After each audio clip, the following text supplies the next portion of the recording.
Terima kasih sudah mengklik video ini. Jangan lupa dukung terus channel Termometer Islam dengan cara subscribe dan aktifkan lonceng notifikasi, agar tidak ketinggalan video terbaru dari kami. Selamat menonton, semoga bermanfaat. Tampang Arab. Tampang Arab dong. Kalau saya ini memang tampang penjahat. Iya, tapi amin ya Rabbal. Ini tampang Arab kelakuan iblis. Ya, mestinya kan tampang itu sesuai dengan ini Bapak. Kalau bukan ahli, hancur. Tapi bagaimana ini Ustaz? Insya Allah kami akan tetap berjuang. Buktinya saya tetap berkeliling. Saya datang ke masjid-masjid. Mari kita bangkit. Jangan salahkan Pak Jokowi dan Pak Maruf. Secara politik Pak Jokowi punya hak prerogatif. Dan saya tidak yakin kalau Jokowi yang bermain semua ini. Pak Jokowi secara personal belum cocok menjadi presiden. Ya, kalau ada orang akademisi pasti tahu. Coba saya tanya Pak, orang pintar di Indonesia ini siapa? Akademisi?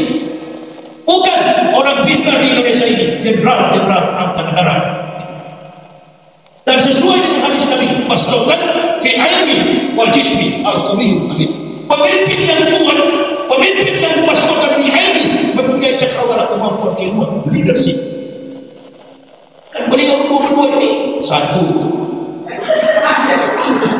Yang tidak bisa ini bulan Ramadan. Hampir-hampir lewat kamu. Al-jannatu mustaqatul ila arba'ati naqrin. Talil Quran wa hafidh lisan. Mutimul ji'ani wa su'imina syahri Ramadan. Jadi jangan sampai lisan salah bicara. Tak apa. Tapi bukan Pak Jokowi dan Pak Maruf. Pak Maruf dan Pak Jokowi kawan satu ini kan cuma ber-ber. Nah, buktinya miras mau dilegalkan, kawan cuma diam-diam. Itu tahu kan, ditanya komentator, maaf Kiai, itu Pak Jokowi mau syakat, tidak apa Kiai tahu. Saya tidak tahu. Mantap. Ya, Jokowi kan mau syakat apa itu minuman. Nah, siapa yang suruh Pak Jokowi? Pasti ada yang bisnis demi investasi Pak. Yuk kita legalkan miras. Termasuk saya berkomentar di YouTube. Jokowi cantik lagi. Bukan Pak Jokowi, yakin sama saya, insya Allah jemaah. Saya ini orang yang tahu membaca realitas politik di masyarakat. Paham betul saya. Saya cuma pernah melihat beliau pakai jas, saya teringat begini. Oh, berarti bukan mafia. Kalau orang pernah studi leadership, makan pun sendok cari mulut. Karena ada studi tentang kepemimpinan itu. Kalau pakai wisma, pakai jas mahal, kalau sudah teringat begini, berarti bukan mafia. Mafia-mafia di Amerika dan Eropa, Cina sana pakai jas semua. Dan saya orang yang dulu pakai jas. Ikat jas pun tidak sembarang ikat jas. Saya tinggalkan semua. Pakai sepatu saya pun takut sekarang. Sandal saya sandal plastik yang 7.000 harganya. Sampai keluarga saya dari Manado seringkali datang. Mau-maunya kamu begini deh. Ya memang begini saya pilih. Kalau saya mau mati besok, saya tahu saya akan menghadap Allah besok. Saya akan mati besok. Sebagai seorang mukmin tidak ada yang masuk neraka. Semuanya mukmin itu, sekalipun setipis rambut, kata Nabi, barang siapa mengucapkan la ilaha illallah ana Muhammad Rasulullah, haram alaihi, haram bagi mereka neraka. Jadi nggak betul itu para ustaz ceramah masuk neraka, sudahlah. Itu jangan percaya, anggap ada yang rusak itu. Nggak ada, semua muslim masuk surga. Akibat inilah kafir membaca celah lubang yang masuk ke dalam, yang goyang di dalam internal kita. Jangan kasih peluang. Karena yang mendidik masyarakat jamaah Islam ini, jamaah dimanapun berada adalah pendakwah. Mau mau kunut di sini silakan kunut, tidak kunut juga silakan lebih cepat lebih bagus. Apa yang bersabar? Saya kalau hadir di masjid kuliah subuh disuruh jadi imam, nggak mau saya kuliah subuh. Kenapa? Karena saya tahu di Indonesia ini ada masjid kunut, ada tidak kunut. Ada saya baca kunut, yang tidak kunut marah, curiga sama saya. Oh, berarti Pak Yahya ini NU. Ada saya tidak kunut, NU akan curiga. Oh, berarti Pak Yahya Muhammadiyah. Nah, sebagai mubalik, persatukan dua kelompok besar ini. Amin ya Rabbal. Sangat bahagia hati saya. Poros Islam, PAN, PKS, apa kemarin itu? PKB dan apa? Yang satu lagi. P3. Nah, ini poros Memangnya kita ini yang politikus? Beda. Kami yang politikus membaca peristiwa sudah terjadi. Referensi yang kami pegang sebagai pendakwah Quran hadis. Saya belum baru 15 tahun dari Muslim. Perbendaharaan melihat bukan lebih jauh ke sana. Bukan yang membaca buku Al-Instain, bukan membaca Smith, bukan membaca William Smith, bukan. Saya membaca kitabullah Al-Quran. Begini manusia ke depan. Begini dunia ke depan. Begini dunia sekarang. Tak kaget dengan situasi ini. Ya ayuhan nabiyyu, jahidil kuffar wal munafiqin wa'mus alaihim wa ba'dhum jahannam wa bi'sal masir. Jadi sudah tahu kami, oh iya, memang satu paket, satu saudara kembar antara munafik dengan kafir. Memang saudara kembar itu, satu bapak dua ibu. Munafik itu adalah penyakit jiwa berat. Mohon maaf, orang kalau sudah mengidap penyakit munafik, tak peduli mau dia pejabat, mau dia ulama, kalau memang dari genetika. Saya nanti tahu, saya penulis buku munafik. Jadi saya tahu, saya baru tahu, untuk baru pernah dijelaskan. Apakah dalam istilah biologi tahu octopus mimikus, perubahan behavior, kelakuan daripada hewan. Bagaimana hewan berkamuflase? Karena ada pigmen yang merubah gurita dan bunglon, bisa berubah dalam situasi dan keadaan bagaimanapun. Pigmen biru dan putih melekat pada gurita, pada bunglon, sedangkan pigmen yang berwarna-warni melekat pada bunglon. Dan referensi bukan satu semacam. Ternyata orang munafik itu gangguan jiwa berat, lebih parah dari orang ini. Memang sudah tidak tahu mau, tidak tahu mana. Maka lihatlah yang pakai sorban di kepala, ngomong ayat.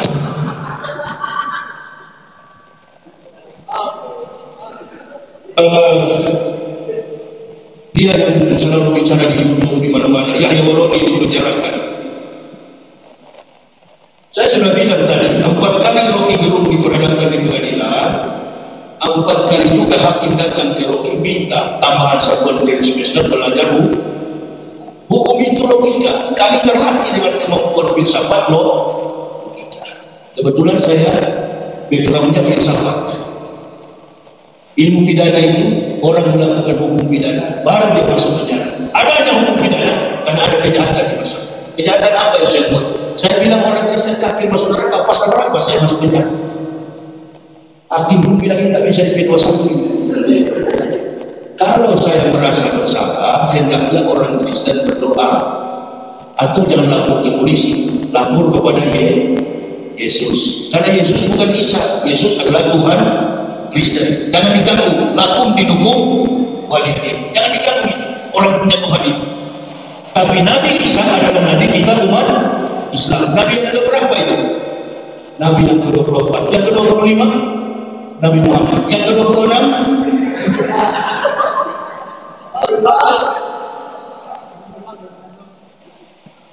ini bilang guru besar bukan, bilang dosen bukan. Saudara ibu bapak, apa namanya orang murtad itu tak bisa dibandingkan dengan kita yang dari kafir. Kalau bapak lihat sejarah-sejarah orang masuk Islam, fisikawan, matematikawan, astronom, basismen, penganiayaan, artis, atlet, hamparan sejarah-sejarah sudah membuktikan. Laqad anzalna ayatin mubayyinatin wallahu yahdi may yasha'u ila siratal mustaqim. Orang yang masuk Islam itu kompetensi mereka, kemampuan intelektual mereka di atas rata-rata. Tidak bukan dunia yang mereka cari, mereka hanya mencari nikmat Allah. Seperti saya dari keluarga ke sana kemarin berdakwah, Allahu Akbar, difitnah bisa-bisa, dicaci maki, dihina bisa-bisa. Adakah saya lemah? Tidak pernah saya tanggapi. Ya Allah, ampuni orang-orang kafir karena mereka tidak tahu kebenaran. Berikan hidayah kepada mereka. Ribuan kami Islamkan di Indonesia. Apa nggak jengkel? Pendapatan pendeta makin berkurang. Bapak Ibu mesti tahu ya, pendeta itu dapat gaji dari jemaat. Makanya jemaat Kristen, gereja Betel, Pantekosta, Katolik itu nggak akur, Pak. Walaupun sama-sama Protestan, pasti bermusuhan mereka. Karena mereka saling merebut domba di kandang domba. Bapak nggak percaya, Ambo ini pelaku dulu. Cuma Ambo tidak pernah membimbing jemaat. Ambo yang mengajarkan orang jadi Dari Ambo ini dan tuaknya tapi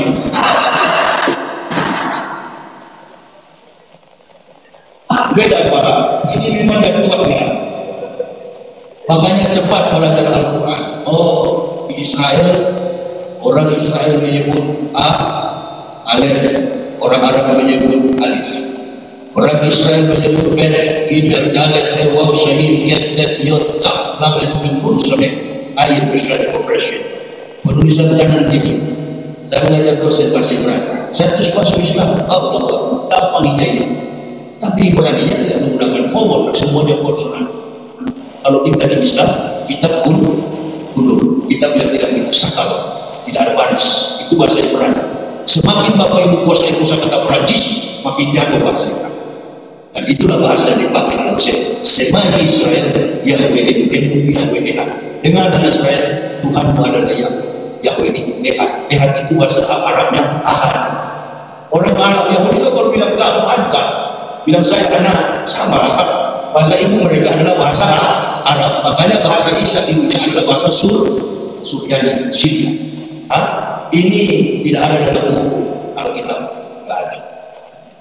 Kalau ada, besok pagi saya kembali ke Kristen lagi. Karena saya bisa baca huruf itu, saya bisa baca. Ada 3 pendeta di desa itu sudah mati karena sudah neraka tinggal saya. Mau mana lagi kawan? Nggak ada ampun, no yes.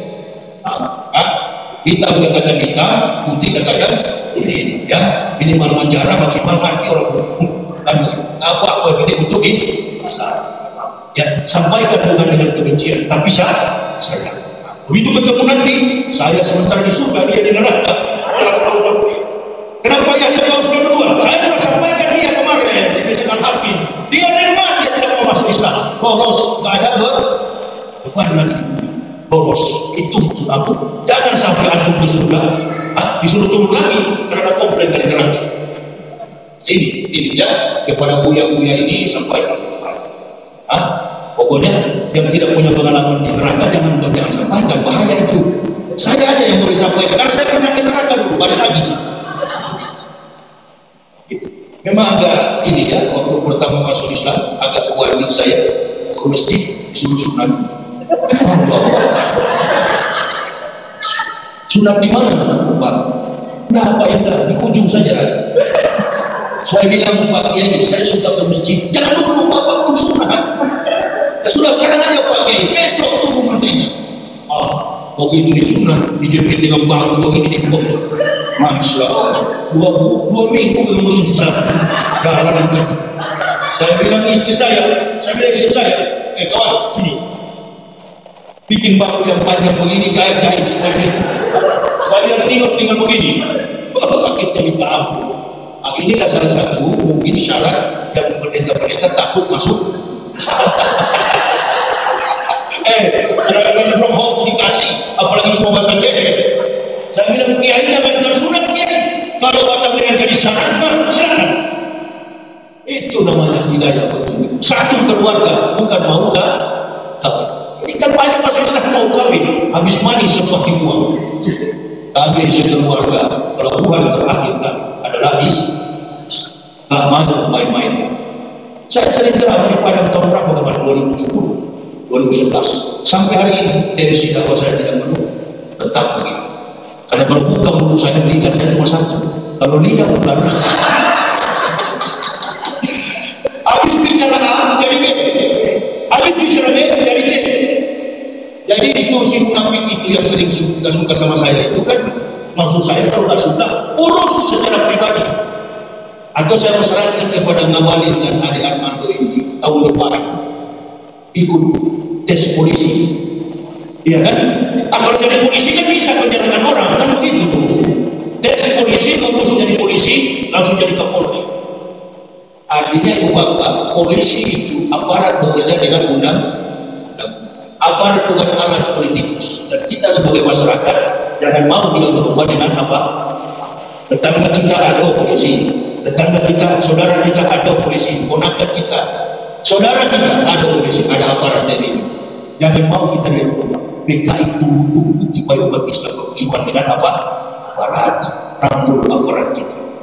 Kalau ustaz kita anggap sekolah dia menjadi jenderal. Saya ceramah di Jambi tahun 2014. Saya balik tahun 2020. Ceramah di Jambi. Saya tunjuk begini, anak itu waktu itu masih SMA. Nanti saya akan jadi perwira pejabat di masa depan. 5 tahun kemudian saya datang, Masya Allah, dia libur. Ustaz tunjuk 4 tahun lalu. Sekarang saya sudah pendidikan agama. Kalau lihat yang tidak sholat, yang tukang mabuk, jadi berubah. Kalau semua ulama di dalam penjara, apa yang kita buat?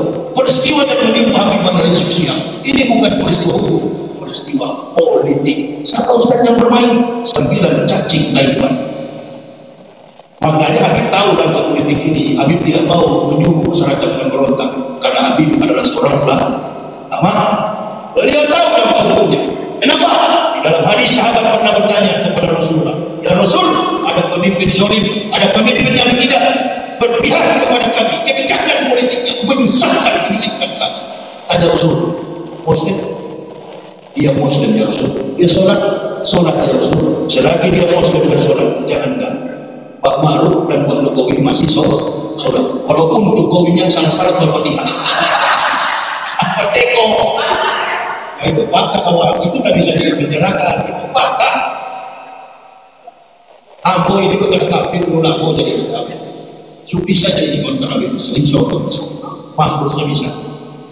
Ini, mudah-mudahan nanti bapak terhibur malam ini. Ramadan kali ini, hati-hati kita doakan terus, ya, supaya umat Islam ini bersatu. Amin ya Rabbal. Partai-partai Islam bersatu. Pak Jokowi dan Pak Ma'ruf semakin tegas dalam prinsip, gak mau dengar para pembisik dan munafiat yang di kiri kanan ini tersingkir semua. Panggilan ini tersingkir. Begitu turun Pak Jokowi dan Pak Ma'ruf menyisakan legasi yang baik bagi masyarakat. Karena kalau tidak, yang akan korban nanti Pak Jokowi dan Pak Ma'ruf. Islam di Indonesia ini gak bisa dikalahkan. Entah umat Islam melawan atau tidak, susah dikalahkan, sulit dikalahkan karena kita mayoritas. Ini seperti menebang pohon beringin. Bukan pohon beringin, pohon yang ini saya lihat. Pohon apa itu yang di tengah jalan sini? Besar sekali. Apa ini? Seperti ini lingkaran dia lihat. Pohon apa itu? Bapak besok pagi beli silet, Bapak potong tumbangkan pohon itu pakai silet. Kira-kira begitulah untuk mengalahkan Islam di Indo. Ini yang begitu licik saja kalah, apalagi cuma ini yang terlalu jelas. Ya, cuman kita tetap waspada. Sebab tahu Ambo seperti begini, yang bahasa Ambo maksudkan yang PKI itu ada di dalam. Mampus kalau ada. Tidak masuk itu, ya. Kalau tidak senang, rumahnya Ambo pulang, baru tahu hantam. Ya. Jadi mesti disampaikan yang tidak usah disadarkan, didoakan. Tidak perlu kalau kau berkehendak ya Allah di bulan yang penuh barokah ini. Watul musafir, watul mazlum, doa musafir dan doa orang teraniaya. Habib itu teraniaya. Dia berdoa, kilang golongan pecah, kapal selam hilang, apalagi NTT, Jawa Tengah, Badan Meteorologi, Klimatologi, dan Geofisika sudah mewanti-wanti bulan depan hati-hati ada bencana yang lebih besar. Artinya bukan menakuti dua raja ini, Jokowi dan Pak Ma'ruf, tolong dibebaskan Habib di sini. Terutama Pak Mahfud MD, Menkopol Hukam, Menteri Koordinator Politik Hukum dan Keamanan. Antum yang paling bertanggung jawab Pak Mahfud. Tolong bebaskan Habib di sini. Ini kan YouTube ini. Itu nanti disebar itu. Jangan disensor-sensor. Semua yang rapi serahkan apa semua di sini masuk. Nggak mesti begitu Pak Ustaz. Anda bisa terbang, ya, supaya Pak Jokowi turun. Pak Jokowi memberikan legasi besar yang baik, pemimpin yang berikutnya, insya Allah. Yang munafik ini, kemana kau lari? Ya, apa masih di Indonesia? Tapi yang namanya munafik pasti tidak lagi, karena memang lidahnya. Saya masih ingat dulu waktu Mokhtar Ngabalin mengatakan tidak cocok negara ini dipimpin oleh pemimpin yang kurang berisi, ditujukan kepada Pak Jokowi yang ada di YouTube. Ya, kalau saudara saya, ini orang ini sok pintar tapi retorikanya dangkal sekali. Makanya dia berdebat memang nggak boleh jadi politikus, paling cocok kalau jadi diplomat juga bahasanya banyak. Paling cocok kalau jadi itu sangat atau itu aja. Insya Allah. Oh, nggak mau, sampai kapanpun nggak mau jadi politikus. Insya Allah, saya pribadi dan istri hanya mengurus umat di desa-desa. Sudah nggak ngiler, saya sudah biasa di mendolar saya. Lihat yang begitu, itu orang yang miskin dulu, lalu merasakan kesenangan sehingga lupa neraka. Kalau saya sudah pernah hidup senang, nggak mau. Yang saya jaga, yang saya sampai kukur nikmat kami sekeluarga, lalu keikhlasan berdakwah umat terbenam. Alhamdulillah, di mana-mana umat menyambut dengan senang hati. Dan doakan kami bahwa biar kami tetap sehat. Dan beberapa hari ini saya masih ada di Kota Padang, 2-3 hari ke depan, tanggal 27 sampai tanggal 5 Mei. Tapi mengingat saya khutbah di Jakarta, akhir dari bulan Mei ada lagi di Kota Padang. Jadwal saya Kota Padang nanti 29 sampai 5 Juni. Mudah-mudahan bisa ngisi khutbah di sini. Khutbah Jumat atau kebiasaan. Nanti kita bikin yang lebih besar lagi. Dalam tema halal. Kalau saya masih hidup, mati ya. Insya Allah. Karena yang paling pasti dengan kita ini adalah kematian. Ya, makanya doakan saya dan bantu saya dalam berkat. Ini ada buku saya, Kebenaran Islam menurut mantan pendeta, dan judul yang kedua, Munafik. Inilah yang membantu perjalanan dakwah kami. Kami tidak punya manajemen dan kami juga tidak pernah berharap kepada masjid. Tapi kalau sudah disiapkan, apa boleh buat? Ya, tak punya manajemen. Tapi kalau sudah disiapkan, apa boleh buat? Ya, saya pakai mobil keliling Indonesia. Naik pesawat sakit tulang belakang. Apalagi pakai Niko begini, apa itu? Masker. Itu sejak dari awal saya sudah ngomong di YouTube, saya tidak mau pakai. Kalau saya pakai keromoni pak. Jadi saya memang tak mau pakai. Pernah urusan uang di bank, disuruh security pakai. Saya bilang tidak usah, beratnya tidak berurusan daripada saya pakai. Karena saya orang yang sudah bilang tidak mau pakai. Jadi walaupun ditembak mati tidak mau pakai saya. Ya, karena nanti urusan tidak jadi, nggak apa-apa. Yang penting jangan melangkahi ucapan kita. Karena pemimpin kita itu terbiasa ludah di kita depan. Itu tidak boleh. Sebagai pendakwah itu harus dipegang sampai masuk ke liang kubur. Bicara A sampai ke kubur A. Jadi jamaah, saya dan keluarga tak pernah ketambahan anggota dalam berdakwah. Kami bertiga, saya, bini dan anak. Dari dulu saya bawa istri. Dari dulu saya dengan anak. Karena perjuangan kami bukan untuk organisasi Islam. Perjuangan kami untuk Islam, mempersatukan umat Nabi Sallallahu Alaihi Wasallam. Jadi bagi siapa yang berminat melihat biodata kami dengan jelas dan kepalsuan Bible Kristen ada di pondok saya. Silakan dibuka. Mungkin tinggal berapa biji sisa dari perjalanan kami. Itulah yang kami bawa untuk membantu perjalanan dakwah kami. Karena mobil saya ini pernah ditaruh air wudhu, begitu starter nggak bisa hidup. Rupa-rupanya pakai solar. Kalau pakai solar berarti mesti Islam melarang tangan di bawah, tangan di atas lebih. Mu'alaf kan datang ke masjid minta-minta, yang datang ini bukan mu'alaf, muhtadin, orang yang mendapat petunjuk. Saya kira itu yang bisa saya sampaikan. Ini sudah mau sahur, saya juga mau sahur dengan istri. Tadi saya buka puasa, memang sudah tahu saya dapat buka puasa terbaik, ikan bakar motif Sulaiman. Baru tadi saya tahu, baru banyak beberapa hari coba tahu di sini. Wah, betul seperti tadi beliau tadi. Ikan bakar, pondok ikan bakar motif Sulaiman. Tempatnya paling subuh. Supaya kalau ada cebong serang, apa? Ini bagaimana berkelahi terus ini. Itulah semunafik saya ajak berkelahi karena ketakutan itu ada balasan sama sekali. Jadi Bapak, itu aja yang bisa saya sampaikan. Mudah-mudahan di lain waktu kita akan jumpa kembali dalam kondisi sehat walafiat, penuh dengan berkah limpah nikmat dan kasih sayang Allah Subhanahu wa taala. Terima kasih atas segala perhatiannya. Mohon maaf atas segala kekurangan kami. Usikum wa nafsi bitaqwallah. La ilaha illa huwa al-Allahu falyatawakkalul mu'minun. Wassalamualaikum warahmatullahi wabarakatuh.